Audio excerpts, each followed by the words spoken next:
1776 because it did not apply to him. For nearly 100 years, the Declaration of Independence and the Bill of Rights, the first 10 commandments, simply did not apply. For 100 years, it did not apply. They were enslaved.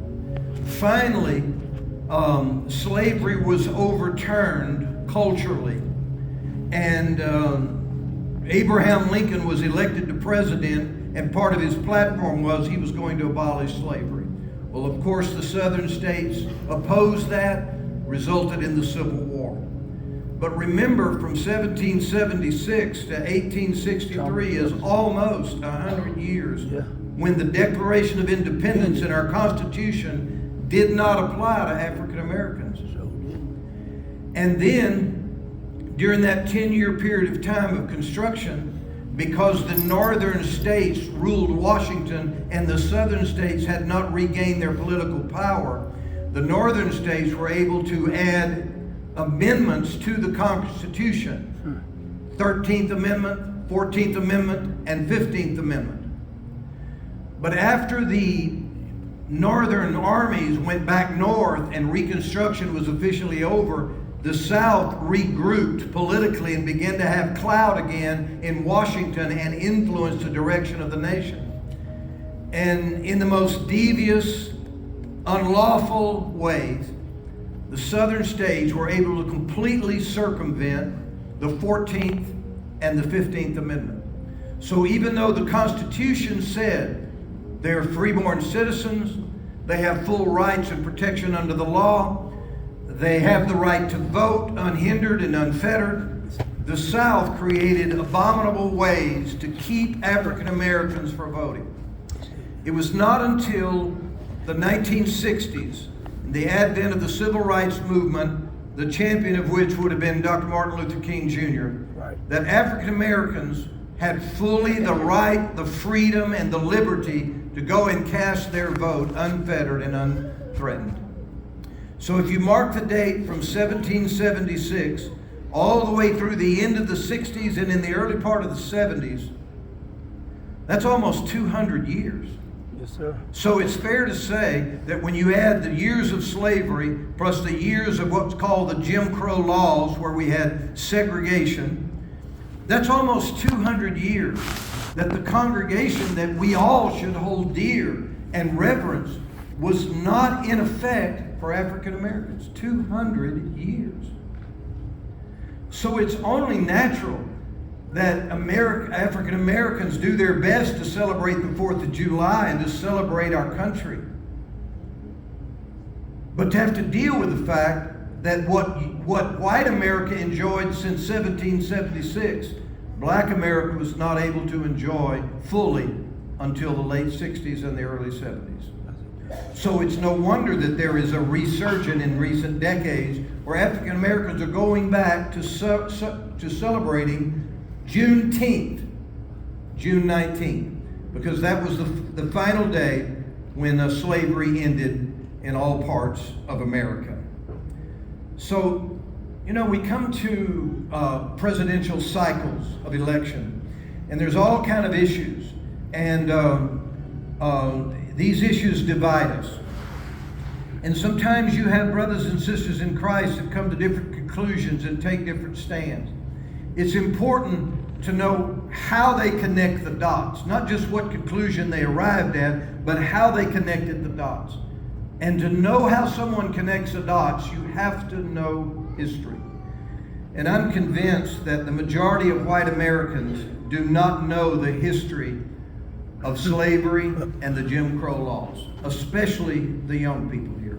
I'm convinced of that. They don't.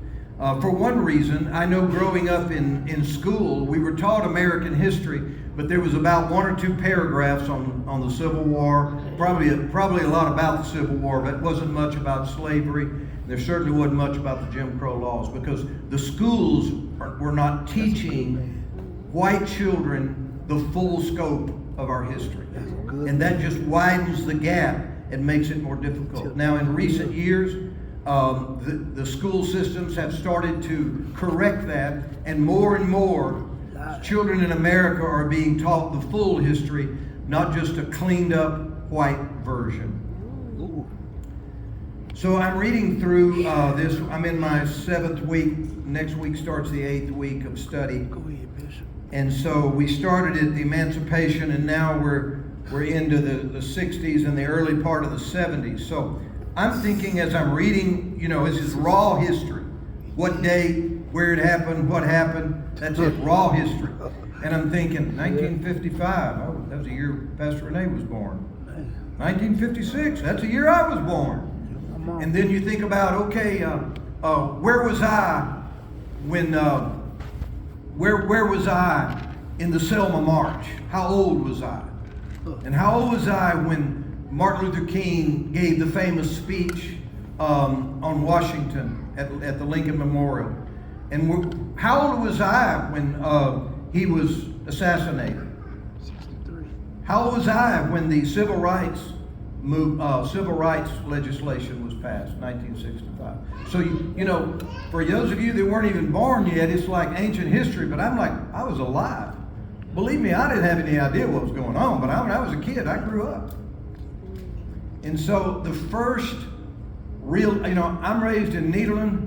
It's a white community, and that was my world. And I didn't know there was a problem in the world racially. I had no idea. And so there was 3 years, help me, Lord. There was 3 years that Dad moved our family to central Louisiana, 3 years. 7th, 8th, and 9th grades for me. My sisters were a little older in school. And so that was in 1968. And so in 1968, there was mandated desegregation. You read about this in history. I was a kid. I had no clue about racial division. I didn't know anything about slavery. I was completely clueless about all that. And I get to Louisiana in a small city called Oakdale in central Louisiana. And Dad's doing entrepreneurial businesses there. We're in a Pentecostal church there, and I go to the public school. And that year is when they forced the schools to come together. So in Oakdale at that time, they had separate schools for the black kids. And it was run down, beat up part of town. Yep. Classrooms looked like they were falling apart. It was like, Dad, why are they going to school over there? It's just a wreck. And then the law was passed, and they all came to the white school, which was bigger and newer. And so now, for the first time, I had blacks and white kids in my class. I had black teachers. For the first time in my life, I saw these huge groups. I'm a kid, so it looked like thousands and thousands. It might not have been. But I mean, it was these massive groups of people, white on one side, black on the black side, and they're like shouting and screaming and waving flags and waving banners, and they look like they're all fixing to fight. And as a kid, I'm just terrified. I mean, we're just plain terrified. And there was a few skirmishes here and there, but it didn't last long. They came in our class. We made friends. We played ball together. We took tests together. We sat beside each other. I had African-American teachers, and I don't remember it being a big deal. There was a short period of time there that I saw some pretty frightening stuff, but it didn't last. And of course, that's an important part of history. But that was my introduction. Like, oh, there's such a thing as racial tension and racial strife and racial segregation. And I started hearing the word Jim Crow. I didn't know who Jim Crow was. And I started seeing all that stuff. So I was a kid, and I don't remember ever seeing like a colored toilet, colored restroom, and a white restroom. But it happened in the 50s and the 60s. Some of you might be old enough to remember it, but I was just a kid. I didn't remember seeing that. I was kind of submerged in my little world, and I didn't know what else was going on in the world. But so what I'm saying is, when you are alive then, and you, to one degree or the other, you experienced it, it's more real than when just reading out of a book about something that happened a long time ago. Yes, sir. I'm like, man, I was alive then. So anyway, I graduated from high school, and I didn't see any other racial issues. Not that they weren't happening; it just didn't happen in my little world, you know. And the first thing I remember in the 70s, I graduated in '74. First thing I remember is the Black Panthers. And so I'm a white kid, and I don't really know what's going on, and I don't know history because they didn't teach it to us.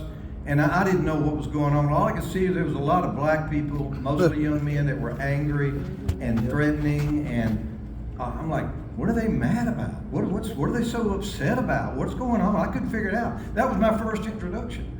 Well, you know, if I had studied history and I had seen all of the atrocities committed, like lynchings and burnings, and we freed all the slaves overnight and sent them out to starve with no reparations, no money, just sent them out to starve. And for 60 years after the emancipation, African Americans fought just to live, just to provide food. And the reason that migration you saw happening out of the South into the North and the West was because they were looking for jobs and safety and freedom, and the freedom to vote, the freedom to raise their family. And they were just fleeing, looking for somewhere for a job. And had it not been for the Industrial Revolution that happened about the time after World War I, the whole country might have starved. See, my dad was born in 1929. Renee's dad was born in 1925. And so they came through the Depression. The Depression were bad years. Like, I've heard my family talk all for years about how during the Great Depression of the 30s that they all but starved to death, like not enough food to eat. Well, the African Americans were even worse than some of the whites because they didn't have the opportunity, the freedom. There was no equal rights. There was no job opportunities. Whites had the advantage in every regard, and they literally starved. Well, no wonder in the 70s there was some anger built up, year after year of lynchings and burnings and injustices that took place. No wonder they were mad. But at that time, I'm like, what are they all so mad about? Why do they want to burn stuff and tear stuff up? And why do they want to destroy the country? Well, you don't know the history. But you read the history, suddenly begin to put the dots together, it starts to make a little more sense. And so what I'm saying here today is that if we're going to walk together, we have to study each other's history. Like, I don't have a coin here today, but if I had a coin, I'd pull it out, and I'd show you one side was heads, I'd flip it over and show you another was tails. If you describe heads, the description is very different, but it's still the coin. If I flip it over, you describe tails, it's a completely different description, but it's still the same coin. So each one of us, we have different histories. And when you describe who we are, you can't disconnect who we are and what we believe today from our history and what we've lived through.